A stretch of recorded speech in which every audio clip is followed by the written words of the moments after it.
Not the first step, but a critically important step for us as county commissioners to get input from the public to be advised on how we should regulate Amendment 64 marijuana. There's a whole host of issues from signage to buffer zones, and we're anxious to talk about that and hear that from you tonight.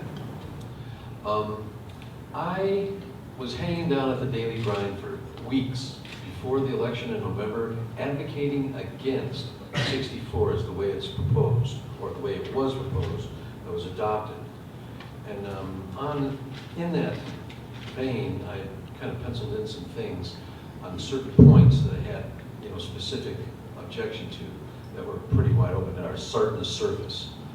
Unsealed taxation, in other words, an assessment. There was no cap. Now it's at 40%. Assessed costs over on the sales of $240 an ounce. Who's going to be able to afford that, really? I mean, literally, economically, factually.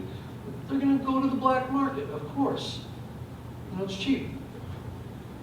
It's not equal to alcohol. It's not being taxed equal. It's not being represented equal. It's not being, doesn't have jurisdictional equality. It doesn't have usage equality. Nothing is really equal, at least in my viewpoint. These are my viewpoints. And there's quite a couple questions over here that I'd like to talk about.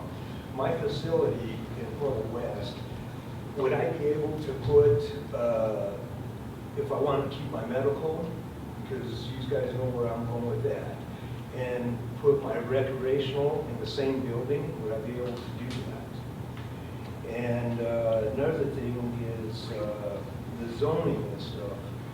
It should be pretty much everything that's ran that got passed through is through the liquor. I mean, we're going to do this through the liquor, so I think advertising and stuff like this should follow the liquor.